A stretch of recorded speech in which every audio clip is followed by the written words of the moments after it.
I will tank every single bill. If they try to bring it to the floor, I will fight them all day long.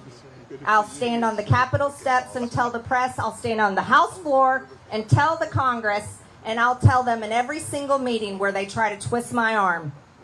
You have my promise. And that is far-right House conservative Marjorie Taylor Greene announcing her breakup with House Republican Speaker Kevin McCarthy.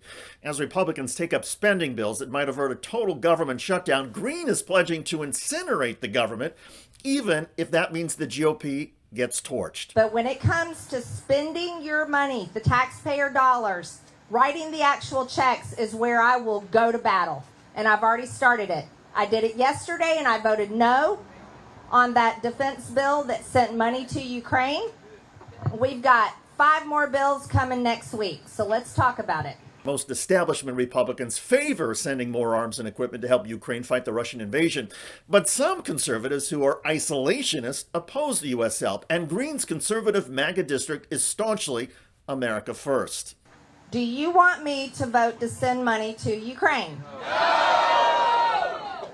Done. Let's be clear, the Republican House caucus is an absolute mess. Not only can they not agree on how to keep the government open, the Republicans cannot even agree on specific funding bills like defense appropriations that would keep paying members of the U.S. military. And having some individual funding item votes was supposed to keep the GOP caucus, led by Speaker McCarthy, unified. Instead, the Republicans are ripping themselves apart.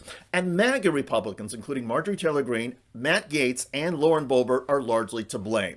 These far-right conservatives, in order to score political points with their lunatic base, have to attack each other and their party leadership.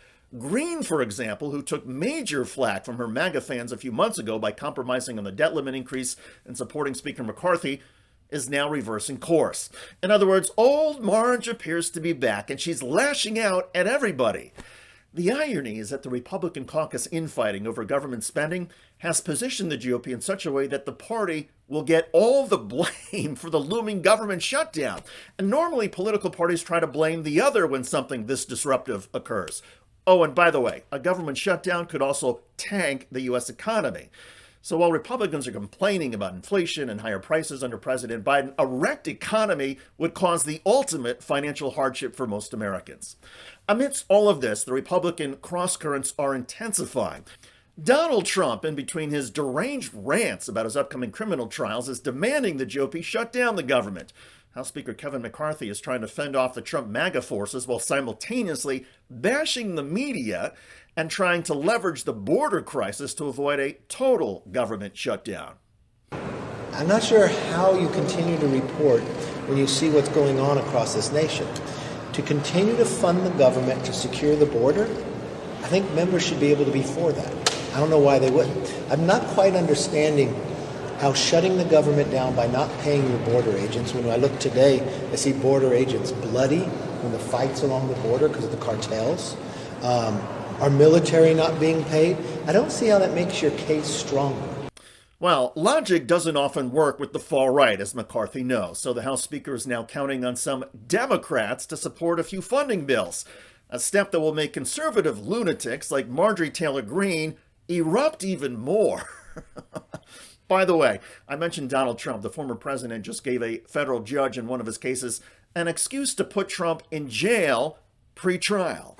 Here's what Donald Trump said about Joint Chiefs Chairman Mark Milley, suggesting that General would have been put to death for communications with China. Check out that video at the link below. I'm David Shuster. Thanks for joining us.